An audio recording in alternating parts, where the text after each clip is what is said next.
Superamos un breve inconveniente técnico y ahora seguimos con el abogado Andrés Gil Domínguez. Vamos a hablar con él de lo que fue una de las grandes discusiones de la jornada de ayer y seguramente lo seguirá siendo por bastante tiempo.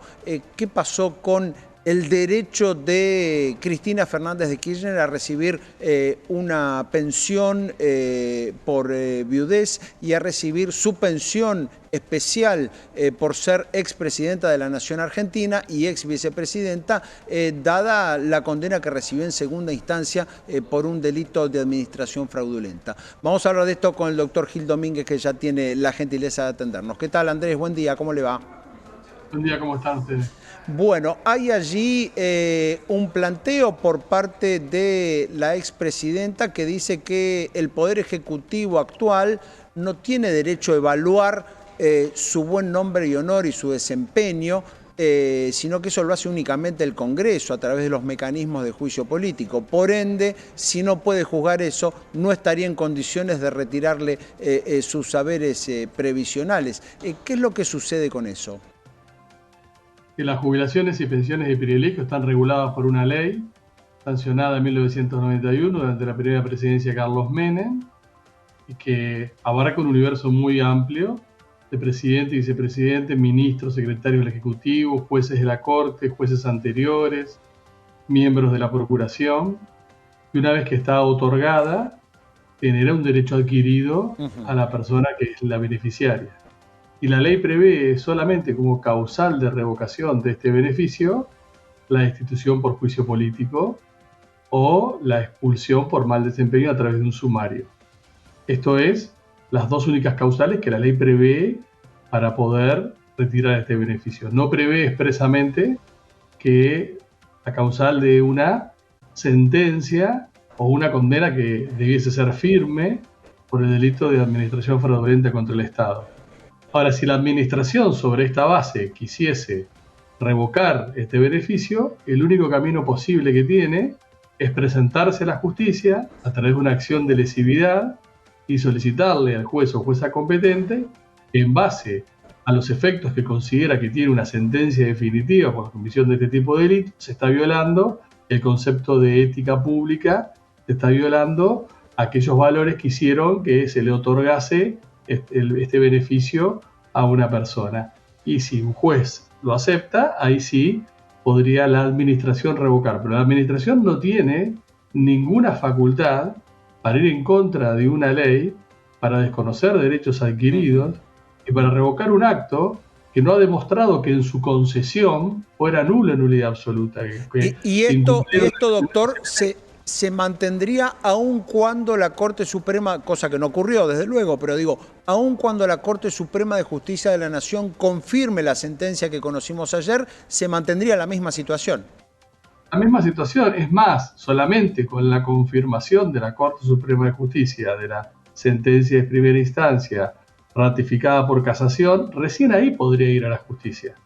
Porque al día de la fecha hay una sentencia que no ha quedado firme, sigue vigente la presunción de inocencia y la administración no tendría ninguna posibilidad o ningún motivo fundante para ir a la justicia, porque todavía hay una persona que no ha sido condenada definitivamente y a la cual le rige el principio de inocencia. Y esto hay que hacer un análisis sin nombres propios, sino un análisis de lo que es hoy el marco normativo aplicable. Bien, es interesante lo que dice de hacer el análisis sin nombres propios y también sin razones éticas de por medio. Digo, después podemos discutir en términos éticos si está bien que la expresidenta reciba 21 millones de pesos mensuales en el marco de la situación que se vive y con su propio pasado en términos económicos, con todo lo que se discute sobre su patrimonio en la justicia, etcétera, etcétera. Pero digo, esa sería una segunda discusión en términos éticos. En términos legales está bien en claro que allí la presidenta, el argumento que esbozó ayer, a su juicio es el que corresponde en términos legales. Sí, pero me parece que hay que aclarar que las jubilaciones y pensiones y privilegios no deberían existir, porque son contrarias al principio de igualdad, y que la acumulación de jubilaciones más pensiones y privilegios en una sola persona son contrarias a la idea de la ética pública incorporada por la reforma del 94 en el artículo 36. A ver, ¿cómo es eso? Ese punto es interesante y es poco conocido. Una pensión o jubilación de privilegio es un beneficio que no puede ser acumulable. Por este caso, la ex vicepresidenta tenía la posibilidad de la pensión por ser viuda del expresidente Néstor Kirchner y tenía la posibilidad de jubilación por ser expresidenta. Ahora, eso no es acumulable. Tiene que elegir por una u otra, porque es un régimen excepcional, un beneficio que no tiene cualquiera de los argentinos y argentinas. Entonces nunca puede ser acumulable. O sea, es un beneficio discutible, pero nunca puede ser acumulable. Bien, está claro. Y además está claro que el gobierno tampoco tuvo intención de poner en discusión todo esto, ¿no? Digo, poner en discusión, o sea, enviar un proyecto de ley al Congreso específico para hablar de las pensiones a expresidentes y vicepresidentes, o de iniciar esta causa judicial que podría haberlo hecho. No presidente o vicepresidente, a los miembros de la Corte Suprema de Justicia. Y muchos más.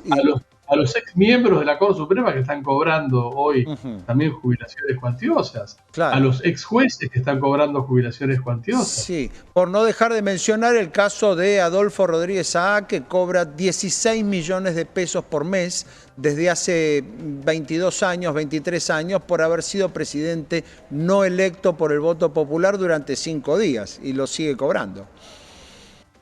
Y son situaciones que no se revisan. O la situación de la señora Zulema Yoma, viuda del expresidente Carlos Menem, que cobra una pensión.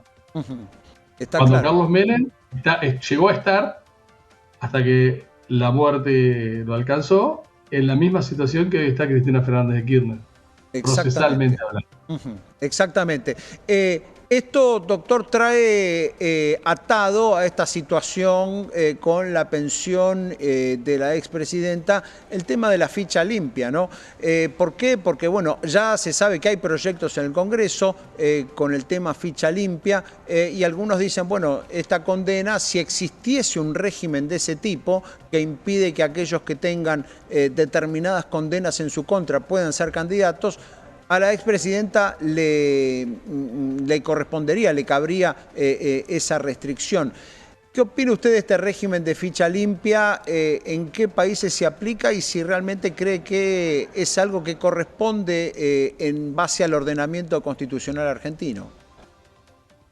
En mi perspectiva, la ficha limpia solamente puede aplicarse constitucionalmente hablando si existe una sentencia firme y definitiva de condena. Si no existe una sentencia firme y definitiva de condena, me parece que la idea de el peso ponderado que puede tener una sentencia de primera ratificada por un tribunal de apelación es menor a la inhabilitación de una persona para ser candidato o candidata. Me parece que tiene que existir una sentencia firme que derrumbe totalmente el principio de inocencia y recién ahí operaría la imposibilidad. Ahora, vamos a suponer que se sanciona una ley en donde se establece que quedaría inhibida una persona con una condena de primera ratificada en segunda. Esa ley, si es una ley penal, no se puede aplicar retroactivamente porque rige el principio de retroactividad de la ley penal. Y si es una ley no penal, se aplica el Código Civil, que es el artículo 7, el Código Civil y Comercial, que es el artículo 7, dice que las leyes no son retroactivas. Y que si se aplican o se habilitan retroactivamente no pueden afectar derechos. Y acá se estaría afectando el derecho a ser elegido. Entonces, esa ley de ficha limpia, si se sanciona, es una ley que tiene efectos futuros, no efectos hacia atrás. Se aplicará para aquellas personas que sean condenadas en primera y en segunda instancia a partir del momento de la sanción de la ley, no para las que fueron condenadas y en ese momento no tienen una condena firme y al momento de recibir la segunda condena no regía la imposibilidad de presentarse. Bien, con lo cual, si el Congreso actual sancionara una ley en ese sentido, sería fácilmente rebatible en función de que afectaría ese principio de no retroactividad o bien afectaría nada menos que el Código Civil. Sí, y estaría afectando fundamentalmente el derecho a ser elegido, que junto con el derecho a elegir conforman la base sustancial de los derechos políticos y son el elemento estructural del sistema democrático. Ujú. Porque en última instancia, quien elige es el pueblo. Ujú. Bien, doctor, la última consulta, ¿qué pasa con los tiempos? Yo sé que la pregunta puede sonar muy banal y muy ambigua, pero digo, ¿qué pasa con los tiempos de la Corte Suprema?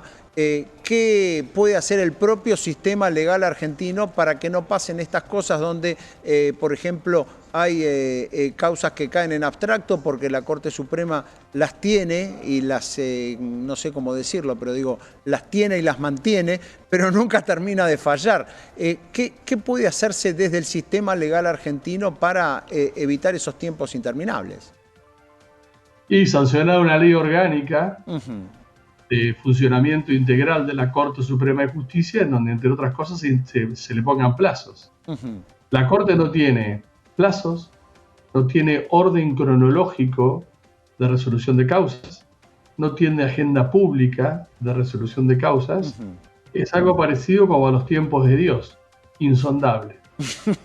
Está claro. Y no es así, por ejemplo, no pido comparaciones con países escandinavos, pero digo, ¿en el resto de la región funcionan las cosas más o menos como aquí con la Corte Suprema? Y no hay que irse muy lejos. En la Ciudad Autónoma de Buenos Aires, la ley orgánica establece que el Tribunal Superior de Justicia tiene 80 días para resolver una Ujú, causa que llega a su claro. conocimiento. Ujú. Está muy claro, es muy bueno el ejemplo y el antecedente. Doctor, le agradecemos muchísimo por estos minutos y por esta claridad para explicarnos lo que pasa.